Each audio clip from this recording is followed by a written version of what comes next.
Selamat malam, Bapak, Ibu, Saudara yang dikasihi Tuhan. Salam. Pada malam hari ini kita kembali akan merenungkan firman Tuhan. Nah, firman Tuhan pada malam hari ini kita akan coba merenungkan apakah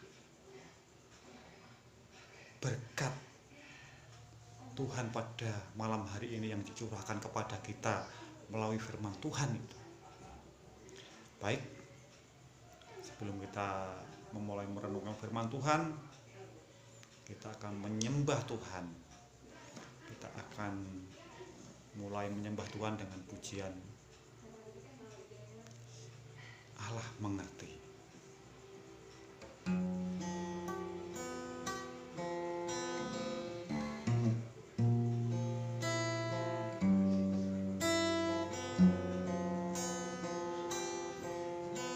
Satu perkara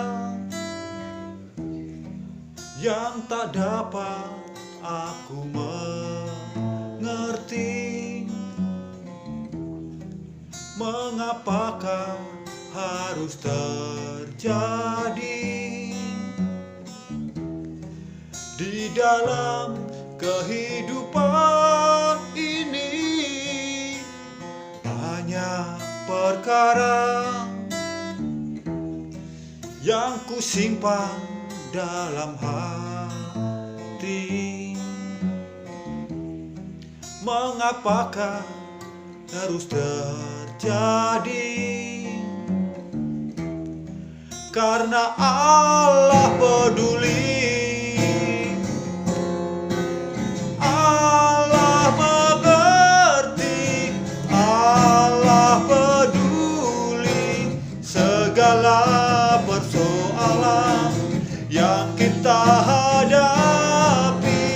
Tak akan pernah dibiarkannya ku bergumul sendiri, sebab Allah mengerti.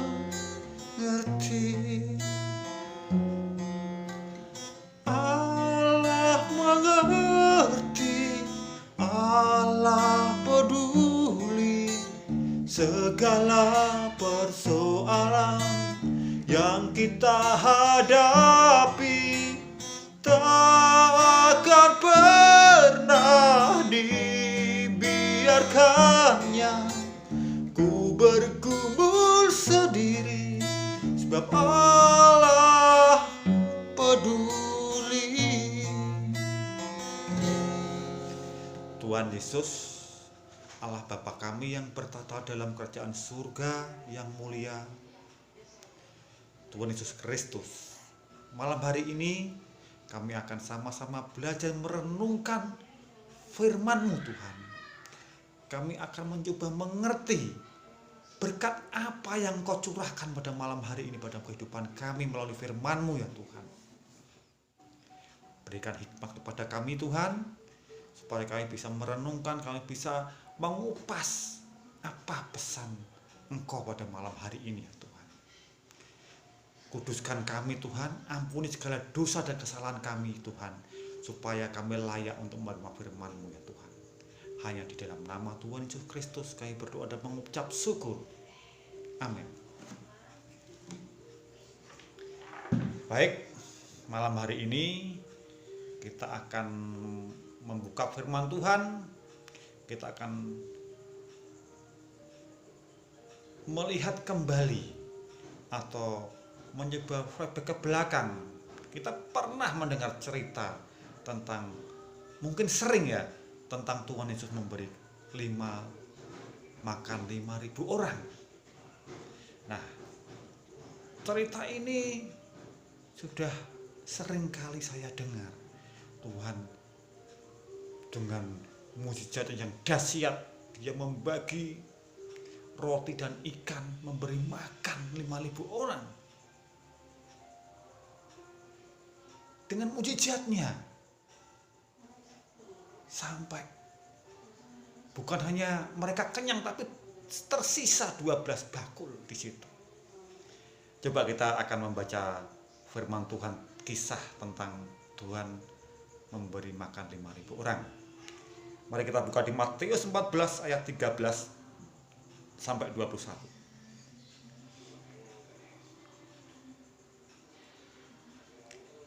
Saya akan membaca. Beginilah firman Tuhan, Matius 14 ayat 13 sampai 21. Setelah Yesus mendengar berita itu, menyingkirlah ia dari situ dan hendak mengasingkan diri dengan perahu di tempat yang sunyi. Tetapi orang banyak mendengar dan mengikuti dia dengan mengambil jalan darat dari kota-kota mereka. Ketika Yesus mendarat, ia melihat banyak orang besar jumlahnya.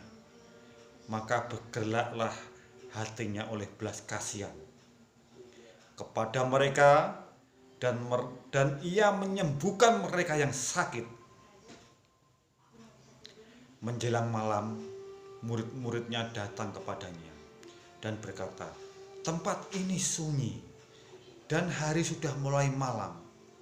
Suruhlah orang banyak itu pergi supaya mereka dapat membeli makanan di desa-desa."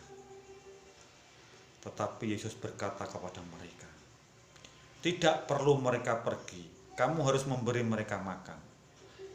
Jawab mereka, "Yang ada pada kami di sini hanya 5 roti dan 2 ikan."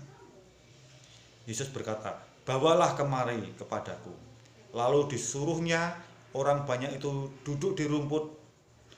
Setelah mengambilnya 5 roti dan 2 ikan itu, Yesus menengadah ke langit dan mengucap berkat, lalu memecahkan roti itu dan memberikannya mereka murid-muridnya. Lalu murid-muridnya membagi-bagikan kepada orang banyak, dan mereka semuanya makan sampai kenyang. Kemudian orang mengumpulkan potongan-potongan roti yang sisa 12 bakul penuh. Yang ikut makan kira-kira 5.000 laki-laki, tidak termasuk perempuan dan anak-anak. Amin. Ya, di sini kita akan mengupas kisah tentang Tuhan Yesus memberi 5.000 orang. Apa pesan Tuhan dengan kisah ini? Kalau ketika sekolah minggu dulu saya dengar kisah ini, seakan-akan seperti dongeng biasa. Karena di sekolah minggu sering dikasih dongeng-dongeng tentang mujizat-mujizat Tuhan, tentang mujizat-mujizat Nabi. Jadi seperti sebuah cerita. Kita diarahkan percaya kepada Tuhan dengan alur cerita. Nah, sehingga sudah suatu kebiasaan. Kalau Tuhan melakukan mujizat, itu sesuatu yang biasa karena Dia Tuhan. Nah, tapi malam hari ini coba kita akan lebih dalam merenungi firman Tuhan ini. Kalau 2000 tahun yang lalu Tuhan memberikan berkat kepada 5.000 orang melalui mujizatnya ini,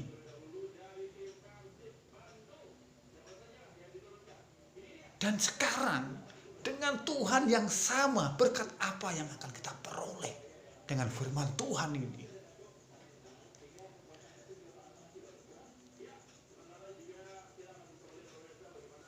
Mari saudara-saudara yang dikasihi Tuhan, kita merenungkan firman ini.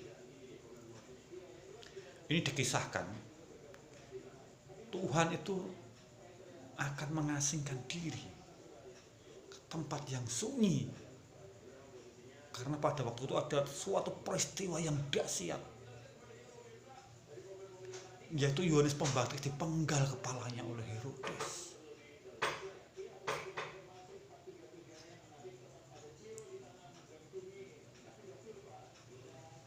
Ada suatu ketidaknyamanan Tuhan Yesus di situ, karena Herodes sejak Tuhan lahir aja sudah ada suatu dianggap kompetitor Tuhan Yesus itu. Termasuk Yohanes Pembaptis, dia dimasyhurkan di situ. Hanya berbuat salah sedikit karena dia menasihati tentang istrinya Herodes. Dia dipenjara, akhirnya atas hasutan istrinya, anaknya Herodes yang waktu itu ulang tahun meminta hadiah untuk sebuah kepalanya Herodes. Nah, saat itu Yesus mengasingkan diri supaya aman dulu. Supaya aman dulu karena ada peristiwa pemenggalan Yohanes Pembaptis. Dia mengasingkan diri. Dia naik perahu. Otomatis ini kan naik perahu berarti perjalanan lewat air atau laut atau danau. Tapi waktu itu orang-orang mendengar Tuhan Yesus mau mengasingkan di sana, di suatu tempat. Diceritakan di kisah ini, mereka mengikuti dari jalur darat, dari berbagai kota.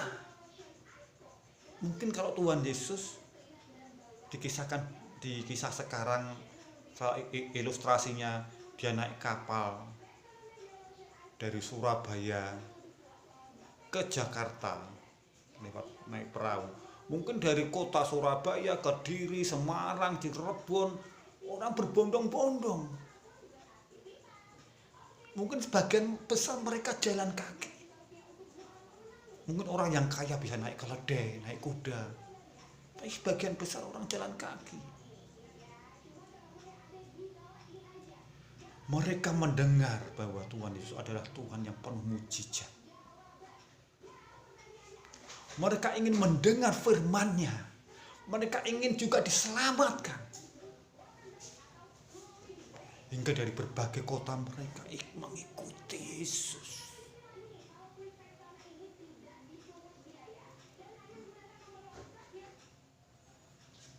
Dan kita mempunyai Tuhan Yesus yang luar biasa. Tuhan yang penuh dengan belas kasihan. Dia tahu problema mereka apa. 5.000 orang itu laki-laki. Nah, kalau Tuhan Yesus saat itu banyak melakukan mukjizat, otomatis dia menyembuhkan banyak orang. Tidak mungkin banyak orang itu yang disembuhkan oleh Tuhan Yesus hanya laki-laki. Pasti ada anak-anak, ada perempuan. Dan pasti mereka ada yang mempunyai kepercayaan mempunyai iman bahwa saya mendengar firman Tuhan saja saya akan sembuh. Dan iman mereka pasti Tuhan akan turuti ya. Tuhan Maha tahu. Tuhan Maha kasih saat itu. 5.000 orang plus perempuan plus anak-anak mungkin itu sama seperti ketika kita nonton bola di sebuah stadion. Mungkin bisa 5.000 orang, bisa 10.000, bisa 15.000. Banyak sekali dan Tuhan Yesus tahu problemnya. Mereka pasti lapar. Dan kalau mereka pulang,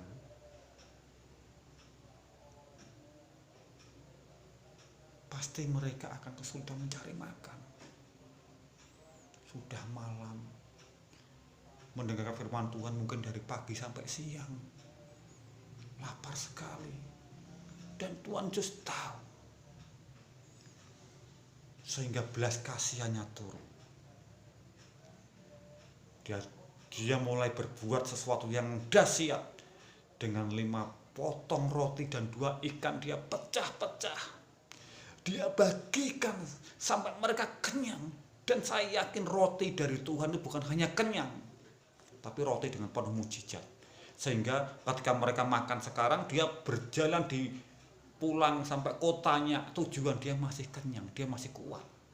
Karena itu roti dari Tuhan, roti yang penuh dengan berkat. Itu belas kasihan Tuhan.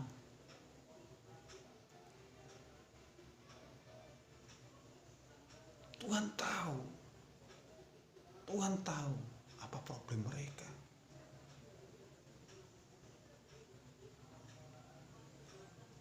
belas kasihannya turun. Karena Tuhan tahu mereka adalah orang-orang yang menaruh iman kepada Tuhan. Menaruh harapan. Yang sakit saya akan sembuh ketika Tuhan Yesus menyembuhkan. Kalau 5.000 orang yang sakit di belakang, bagaimana Tuhan bisa menyembuhkan? Kalau mengandalkan jamahan Tuhan saja, tidak akan mungkin banyak orang disembuhkan. Tetapi saat itu mereka punya iman.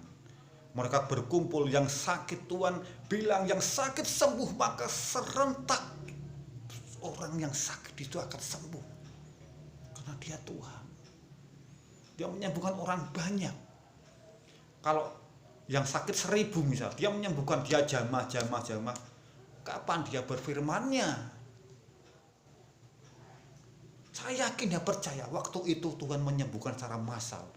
Dia cuma acungkan tangan, sembuh semua, maka semua yang sakit akan sembuh.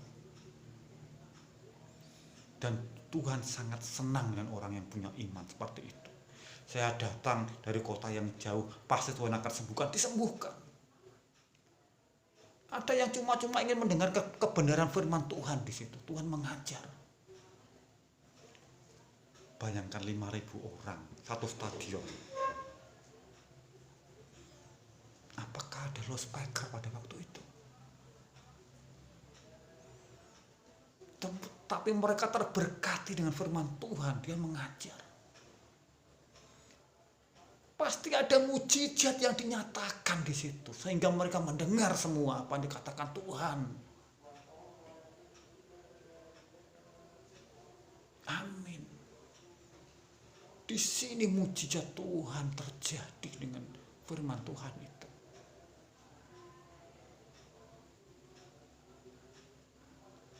Nah, dengan firman ini, berkat apa yang kita peroleh dari firman ini? Berkat apa yang kita peroleh ketika kita mendengar Tuhan berfirman, memberi makan 5.000 orang. Tuhan menyembuhkan banyak orang di situ.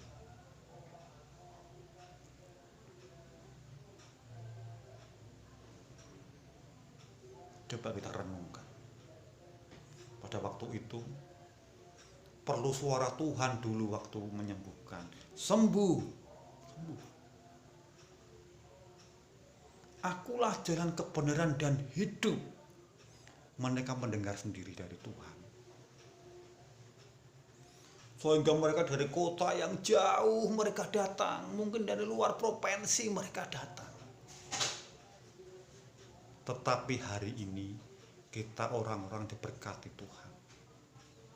Tuhan berfirman, berbahagialah orang yang tidak melihat tapi mendengar. Kita tidak perlu jauh-jauh sampai ke Israel. Kita tidak perlu jauh-jauh sampai ke Italia mungkin untuk ketemu dengan Tuhan. Tetapi cukup dengan mendengarkan firman Tuhan dan percaya. Maka mujizat Tuhan yang dulu sama dengan mujizat Tuhan yang sekarang. Kita tidak usah berbondong-bondong untuk mendengarkan firman Tuhan. Tetapi dengan menaruh iman percaya kepada Tuhan. Kita percaya, kita menaruh harapan kepada Tuhan. Kita letakkan hati kita supaya Tuhan membentuk dengan firman Tuhan. Kita melakukan apa yang diajarkan di dalam firman Tuhan itu. Maka mujizat yang sama akan terjadi. Tuhan akan tahu kepentingan kita, keperluan kita. Kalau kebutuhan kita soal makan, Tuhan akan penuhkan. Tuhan akan kasih. Seperti orang-orang itu. Mereka datang, mereka menaruh percaya kepada Tuhan, mereka diberi makan sama Tuhan karena kebutuhan mereka makan. Terus mereka yang sakit karena kebutuhan mereka sakit disembuhkan. Begitu juga kita, ketika kita sakit, badan kita lemah, kita tidak berdaya, kita menaruh harapan kepada Tuhan. maka mujizat Tuhan akan terjadi kepada kita. Sakit penyakit kita akan disembuhkan. Tuhan Yesus yang dulu sama dengan Tuhan Yesus yang sekarang. Dia akan penuhkan semua kebutuhan kita.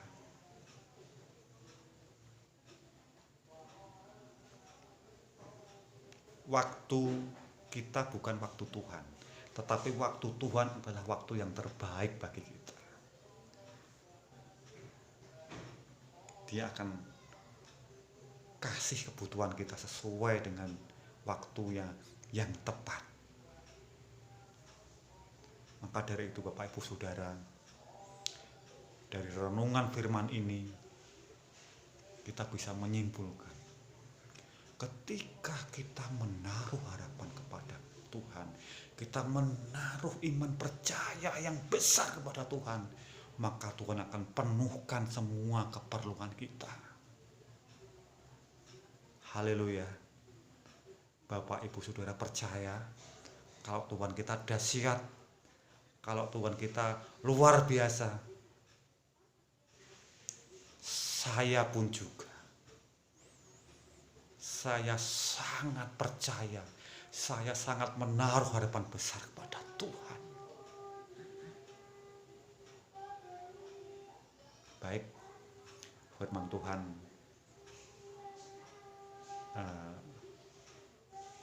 cukup sekian untuk hari ini, renungan firman Tuhan. Kita bersyukur kepada Tuhan, karena Tuhan itu baik, Tuhan selalu mencurahkan berkat-berkat